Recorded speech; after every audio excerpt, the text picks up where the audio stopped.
دیکھیے، اعوذ باللہ من الشیطان الرجیم، بسم اللہ الرحمن الرحیم، ان ربکم اللہ الذی خلق السماوات والارض فی ستة أيام ثم استوى على العرش يغشي الليل النهار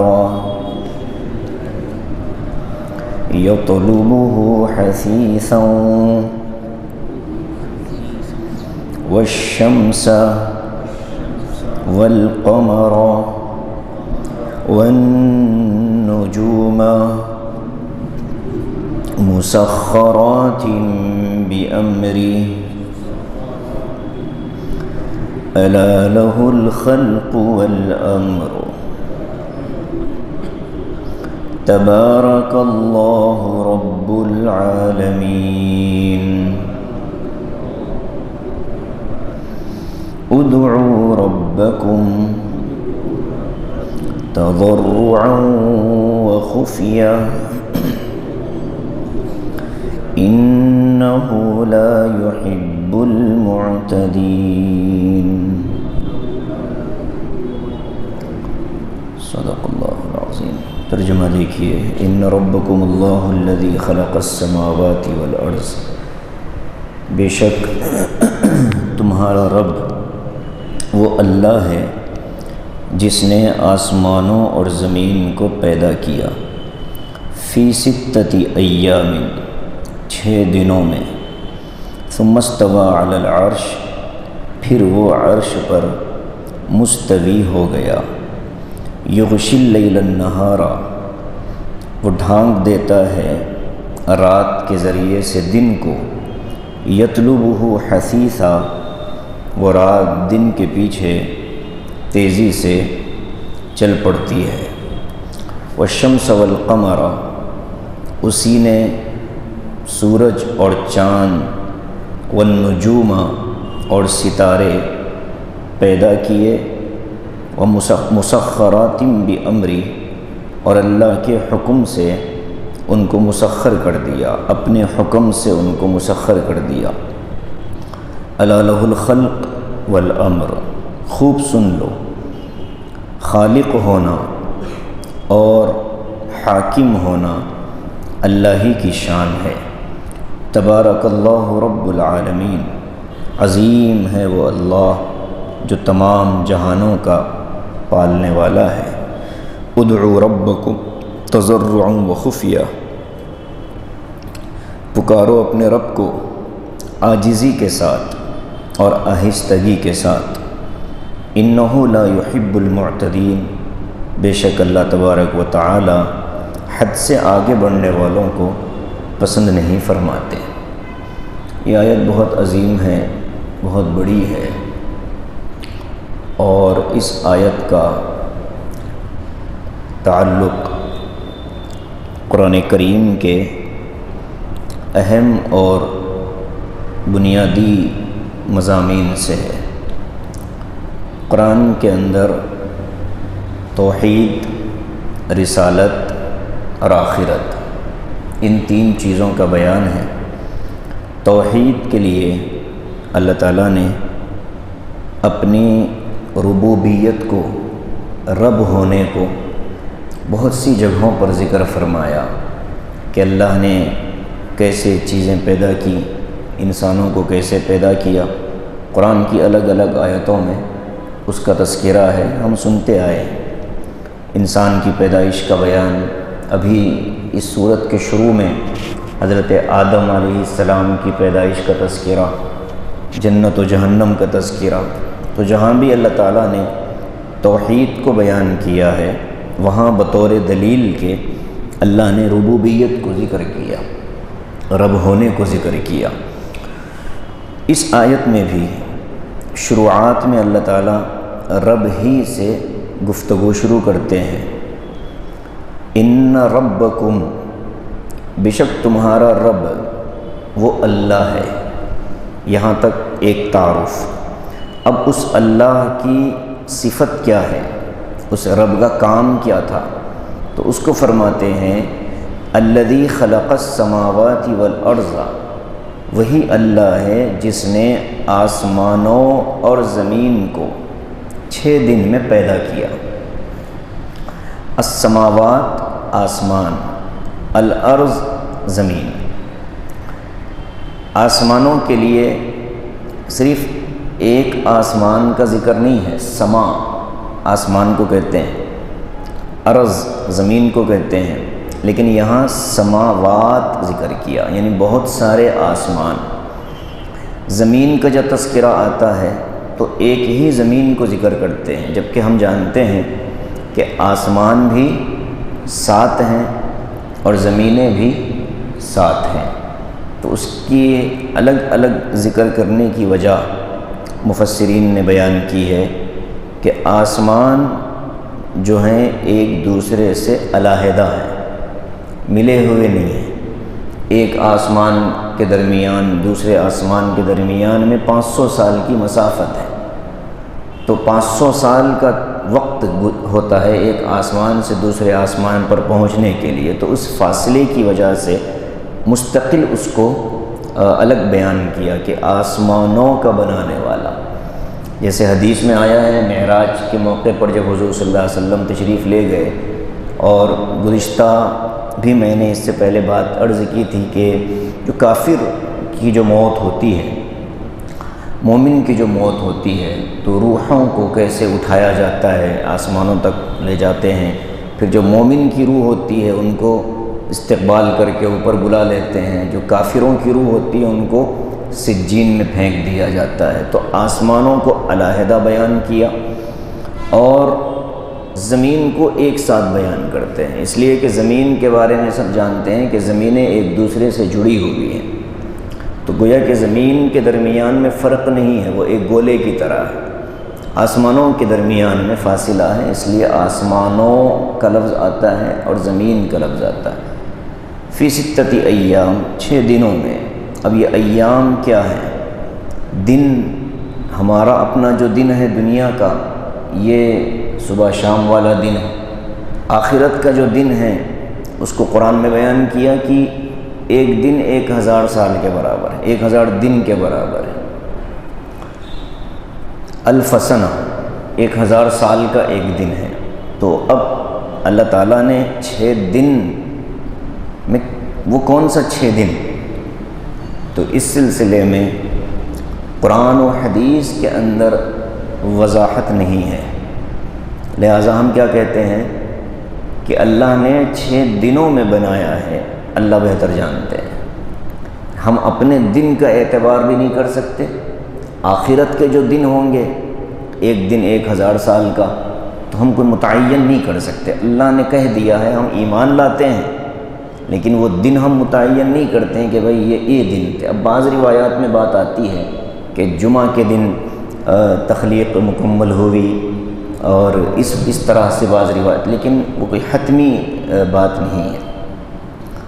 تو ایک سوال یہ پیدا ہوتا ہے کہ اللہ تعالیٰ تو ہر چیز کا خالق اور مالک ہے، کن کے ذریعے سے پوری کائنات وجود میں آ سکتی تھی۔ انما امرہ اذا اراد شیئا ان یقول لہ کن فیکون۔ اللہ کا معاملہ تو یہ ہے کہ جب وہ کسی چیز کا ارادہ فرما لے تو بس وہ اس کو کہہ دیتے ہیں ہو جا، ہو جاتی ہے۔ تو 6 دن تو نہیں لگتے کائنات کے بنانے میں اللہ کے لیے، لیکن اللہ تعالیٰ دنیا والوں کو، انسانوں کو ایک پیغام دینا چاہتے ہیں کہ کوئی بھی کام کرنا ہو تدریج کے ساتھ کرو، اس کو اطمینان کے ساتھ کرو، جلد بازی سے نہ کرو، ایک اس کو گریجولی کرتے ہوئے جاؤ۔ ایسا نہیں کہ بس سب کام جلد بازی میں کریں۔ بچہ بھی پیدا ہوتا ہے دنیا میں، اللہ اگر چاہے تو بوڑھا پیدا کر دے، لیکن نہیں، ایک ترتیب ہے دنیا کے اندر، پہلے بچہ، پھر جوانی، پھر ادھیڑ عمر، پھر بڑھاپا، پھر موت، عام طور پر ایسا۔ تو یہ ترتیب کے لیے اللہ تعالیٰ نے ہمیں پیغام دیا ہے کہ خالق نے جو قادر ہے بنا سکتا ہے، لیکن اس نے جب تدریج کے ساتھ بنایا ہے تو تمہیں بھی اپنی زندگی کے معاملات میں تدریج کا لحاظ کرنا چاہیے، تعدیل کا لحاظ کرنا چاہیے، اطمینان کے ساتھ اپنے کاموں کو انجام دینا چاہیے۔ عبادتیں ہوں اطمینان کے ساتھ ہوں، نماز پڑھنا ہو تعدیل واجب ہے، سکون سے نماز پڑھی جائے، ہر رکن کے اندر اطمینان کے ساتھ آدمی وقت لگائے تو جلد بازی شیطان کی طرف سے ہوتی ہے اور سکون اور اطمینان رحمان کی طرف سے۔ تو 6 دن کا مطلب یہ ہے اور اس کا مقصد میں نے واضح کر دیا ہے۔ اب آگے فرماتے ہیں ثم استوى علی العرش، عرش پر مستوی ہو گیا، متمکن ہو گیا، قادر ہو گیا، غالب آ گیا، بہت سے تراجم اس پر کیے گئے، اور دنیا کے اندر جتنے مکاتب فکر ہیں سب نے اس آیت کا اپنا اپنا مطلب بیان کیا ہے، ہر ایک اپنا مطلب بتاتا ہے۔ کوئی یہ کہتا ہے کہ اللہ تعالیٰ عرش پر مستوی ہو گیا، مطلب یہ کہ اللہ عرش پر متمکن ہو گیا، بیٹھ گیا۔ بعض یہ کہتے ہیں کہ اللہ عرش پر غالب آ گیا، بعض یہ کہتے ہیں کہ اللہ نے عرش پر تجلی ڈالی۔ تو ان آیتوں کے اس آیت کو کہتے ہیں آیات متشابہات۔ کیا کہتے ہیں؟ آیات متشابہات۔ سورہ آل عمران میں ہم پڑھ کر آئے ہیں کہ آیات متشابہات جو ہیں وہ ان کے بارے میں اہل ایمان کا عقیدہ کیا ہے؟ والذین وَأَمَّا الَّذِينَ فِي قُلُوبِهِمْ زَيْغٌ فَيَتَّبِعُونَ مَا تَشَابَهَ مِنْهُ ابْتِغَاءَ الْفِتْنَةِ۔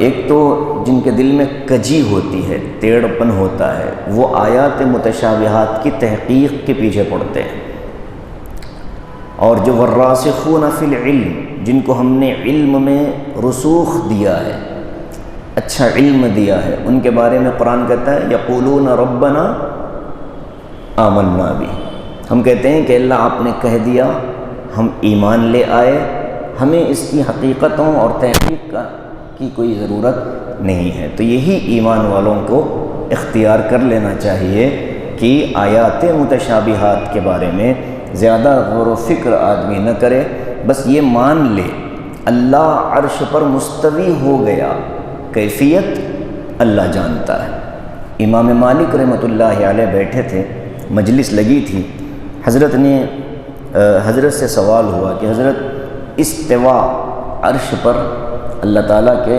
مستوی ہونے کا انداز کیا ہے؟ تو بہت دیر تک سر کو نیچے کیا، اس کے بعد سر اٹھا کر فرمایا الاستواء معلوم، مستوی ہونا یہ تو ہم اس کا علم مل گیا ہم کو کہ اللہ مستوی ہوا قرآن کے ذریعے سے، والکیفیت مجہول، اس کی کیفیت کیا ہے اس کے بارے میں ہم کو کوئی علم نہیں ہے۔ پھر فرمایا والایمان بہ واجب، اس استوا پر ایمان لانا ضروری ہے۔ آگے فرمایا والسؤال عنہ بدعۃ، فرمایا کہ اس کیفیت کے بارے میں سوال کرنا یہ بدعت ہے۔ پھر فرمایا کہ اس انسان کو میرے مجلس سے باہر کر دیا جائے۔ تو جو چیزیں انسان کے دائرے عقل سے باہر ہوتی ہیں ان چیزوں پر انسان کو غور و فکر کرنے کی شریعت نے اجازت نہیں دی ہے۔ تو یہ استواء علی العرش کا موضوع ہے کہ اللہ عرش پر متمکن ہو گیا، مستوی ہو گیا، کیسے ہوا اللہ جانتے ہیں۔ اب عرش کیا ہے اس پر میں نے آیت الکرسی میں بھی گفتگو کی۔ عرش ایک مخلوق ہے، جیسے دنیا مخلوق ہے، انسان مخلوق ہے، عرش بھی ایک مخلوق ہے، لیکن دیگر مخلوقات کے مقابلے میں عرش جو ہے اللہ تبارک و تعالیٰ کی تجلیات کو بہت زیادہ لینے والا ہے۔ عرش الہی اس کا یہ مطلب نہیں ہے کہ جیسے بادشاہ کا تخت ہوتا ہے اس پر بادشاہ جیسے بیٹھتا ہے اللہ رب العالمین بھی ایسے بیٹھے ہوں، یہ مطلب نہیں ہے۔ کہا جاتا ہے کہ اللہ کا عرش، یہ ایسے ہی سمجھیے جیسے کعبۃ اللہ کو کیا کہتے ہیں؟ بیت اللہ، اللہ کا گھر۔ مسجد کو کیا کہا جاتا ہے؟ خانہ خدا، اللہ کا گھر۔ تو اللہ کا گھر نسبت کی جاتی ہے، اس لیے کہ یہاں اللہ تبارک و تعالیٰ کی تجلی عام گھروں سے زیادہ پڑتی ہے۔ تو ایسے ہی بیت اللہ جیسے اللہ کا گھر ہے، وہاں اللہ اپنی ذات کے ساتھ وہاں رہتا نہیں، ایسا نہیں ہم اپنے گھروں کی طرح تصور نہیں کر سکتے۔ ایسے ہی اللہ کے عرش کے بارے میں بھی عقیدہ ہونا چاہیے کہ اللہ کے عرش پر اللہ براجمان ہو، بیٹھے ہوں، ایسا نہیں، بلکہ وہ اللہ تبارک و تعالیٰ کی تجلیات کو پوری مخلوق میں سب سے زیادہ لینے والی چیز ہے۔ تو عرش الہی اللہ کی بہت عظیم ترین مخلوق ہے، یہ ایک حصہ مکمل ہوا۔ اس کا تعلق عالم بالا سے ہے، بالا کا مطلب اونچائی، اوپری دنیا سے۔ اب نچلی دنیا کا قصہ سناتے ہیں۔ یغشی اللیل النہار یطلبہ حثیثا، رات اور دن کو اللہ نے پیدا کیے، رات کو ڈھانک دیا اللہ، دن کو رات کے ذریعے سے دن کو ڈھانک دیا ہے۔ رات جب آتی ہے تو سورج بھی غائب ہو جاتا ہے ان علاقوں سے جن علاقوں میں رات ہوتی ہے۔ سورج کا غائب ہونا مطلب ہے کہ دنیا سے غائب نہیں ہوتا، بلکہ جن علاقوں میں رات ہوتی ہے ان علاقوں سے سورج غائب ہو جاتا ہے، چھپ جاتا ہے۔ غشا عربی میں کہتے ہیں ڈھانپ دینے کو۔ غشی کس کو کہتے ہیں اردو میں؟ آدمی کی عقل پر ایک کیفیت آ جاتی ہے، وہ غشی میں چلا جاتا ہے، اس کو ہوش نہیں ہوتا، اس کے ہوش کو کسی اور نے ڈھانک لیا۔ ایسے ہی دن کو رات نے ڈھانک لیا، یغشی اللیل النہار، رات نے دن کو ڈھانک لیا اللہ کے حکم سے۔ جب دن نکلتا ہے تو رات ڈھنک جاتی ہے، تاریکی ختم ہو جاتی ہے، سورج کی روشنی نکل آتی ہے۔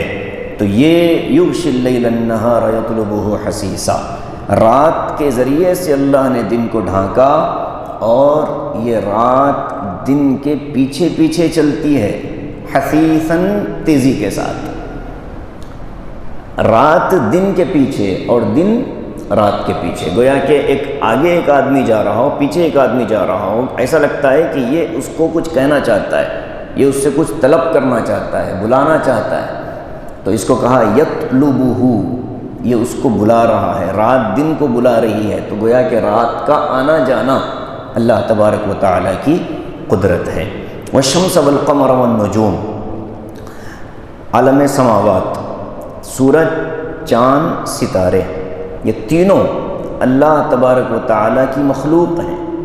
مسخرات بامری، اللہ نے اپنے حکم سے ان کو بھی مسخر کر دیا ہے، وہ دنیا کی خدمت میں لگے ہوئے ہیں۔ سورج کا کام ہے روشنی دینا، چاند کا کام ہے رات کو روشن ہونا، ستاروں کا کام ہے بولے ہوئوں کو راستے دینا، ایک کام، اور بھی بہت سے کام ہیں۔ سورج کا کام ہے لوگوں کے جسموں کے اندر طاقت پیدا کرنا، چاند کا کام ہے ان کے حسن کے اندر اضافہ کرنا، اور ستاروں کا کام ہے پھلوں کے اندر مٹھاس پیدا کرنا۔ بہت سے کام، بہت سی مخلوقات کو اللہ تعالیٰ نے دے رکھے ہیں۔ والشمس والقمر والنجوم مسخرات بامری الا لہ الخلق والامر، خوب سن لو، خالق ہونا اور حاکم ہونا اللہ کے لیے خاص ہے۔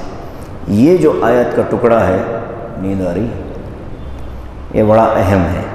خلق اور امر، ان دو چیزوں کو سمجھیں، درمیان میں نہ جائیں۔ آپ کو جانا اب بھی چلے جاؤ، بیچ میں گئے تو مضمون چھوٹ جاتا۔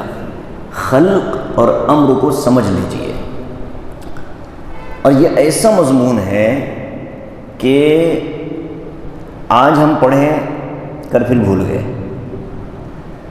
اللہ تبارک و تعالیٰ کی صفات میں، صفات کا مطلب ایک تو ذات ہے، اور ذات کے ساتھ صفات جڑی ہیں اللہ کی، خالق ہونا، حاکم ہونا، مالک ہونا، رازق ہونا۔ جی یہ جتنی چیزیں ہم، جتنے نام ہم اللہ کے ساتھ پڑھتے ہیں، ان کو صفات الہیہ کہتے ہیں۔ اب اللہ تبارک و تعالیٰ نے انسانوں کو جو پیدا فرمایا اور مخلوقات کو جو پیدا فرمایا، وہ دو طرح کی ہے۔ ایک مخلوق وہ ہے جس کو مادے سے پیدا کیا، مادہ، کیا کہتے ہیں اس کو، میٹر، جی مادہ، جسم ہوتا ہے، نظر آنے والا ہے، محسوس کیا جانے والا ہے۔ اس میں کیا کیا چیزیں ہیں؟ آسمان مادے سے بنا ہوا ہے، زمین مادے سے بنی ہوئی ہے، سورج اور چاند مادے سے بنا ہوا ہے، انسان مادے سے بنا ہوا ہے۔ جتنی مخلوقات، نبات، حیوانات، چرند پرند، ہم جو چیزیں دیکھتے ہیں، یہاں تک کہ ہوا، یہ بھی اللہ تعالیٰ نے ایک مادے سے پیدا فرمائی، اس لیے کہ یہ بھی محسوس ہوتی ہے۔ ٹھیک ہے، بعض چیزیں اللہ نے ایسی پیدا فرمائی جو ہیں تو مخلوق ہیں، تو اللہ ہی کی پیدا کی ہوئی، لیکن وہ مادے کے بغیر پیدا کی گئی ہے۔ جیسے روح مادہ نہیں ہے، ایسے ہی انسان کے جسم کے اندر پایا جانے والا وہ قلب، لطیفہ قلبی، انسان کے جسم کے اندر پائی جانے والی اچھی اور بری عادتیں، غصہ، حسد، محبت، یہ چیزیں کسی مادے سے پیدا کی ہوئی نہیں ہیں۔ ٹھیک ہے، تو یہ جو دونوں چیزیں ہیں، ان دونوں چیزوں کو ان آیتوں کے دو الگ الگ الفاظ میں بیان کیا گیا۔ صفت خلق، وہ چیزیں جو مادے سے پیدا ہو رہی ہیں، اس کے پیدا کرنے کی وجہ سے اللہ کو خالق کہا جاتا ہے۔ مادے سے جو چیزیں پیدا ہوئیں، ان کے پیدائش کی صفت کی وجہ سے اللہ خالق ہے، اور جو چیزیں بغیر مادے کے اللہ تعالیٰ نے پیدا فرما دی ہیں، ان کو چونکہ تخلیق نہیں کیا گیا بلکہ اللہ نے امر دیا، حکم دیا، وہ ہوئی۔ وَيَسْأَلُونَكَ عَنِ الرُّوحِ، روح کے بارے میں یہودیوں نے سوال کیا تھا حضور صلی اللہ علیہ وسلم سے، جواب میں کیا فرمایا؟ قُلِ الرُّوحُ مِنْ أَمْرِ رَبِّي، اے نبی آپ کہہ دیجئے کہ روح میرے رب کا امر ہے، امر ہے، خلق نہیں ہے، اس لیے کہ تخلیق اگر ہوگی تو نظر آنی چاہیے، تو یہ چونکہ امر سے تعلق رکھتی ہیں اس لیے یہ نظر نہیں آتی۔ اب عالم خلق اور عالم امر، اس کو ذہن میں رکھیں۔ انسان ایک واحد ایسی مخلوق ہے پوری دنیا میں کہ جس کو اللہ تبارک و تعالی نے عالم خلق کی چیزیں بھی دی اور عالم امر کی چیزیں بھی دیں۔ عرش الہی سے نیچے کی جو دنیا ہے اس کو عالم خلق کہا جاتا ہے، عرش الہی کی اوپری جو دنیا ہے اس کو عالم امر کہا جاتا ہے۔ انسان 10 عناصر سے بنایا گیا ہے۔ کتنے؟ ایک غیر مسلم شاعر تھا چکبست نام کا، اس نے شعر کہا، زندگی کیا ہے عناصر میں ظہور ترتیب۔ یہ شاعر غیر مسلم ہے، برج نارائن چکبست اس کا نام ہے۔ بہت سے لوگ اس کو غالب کا شعر سمجھتے ہیں۔ زندگی کیا ہے عناصر میں ظہور ترتیب، موت کیا ہے انہی اجزاء کا پریشاں ہونا۔ زندگی کی حقیقت کو بیان کر دیا اس نے۔ عناصر، جو چیزیں اللہ تعالیٰ نے پیدا کی، عالم خلق کے 5 عناصر ہیں ہمارے اندر، آگ، ہوا، مٹی، پانی، اور ایک 5واں ہے لطیف نفس لطیف۔ عالم امر کی 5 چیزیں ہمارے اندر ہیں، قلب، روح، سر، خفی، اخفا۔ یہ جو 5 چیزیں ہیں نا بات کی، یہ صوفیہ اکرام سمجھاتے ہیں۔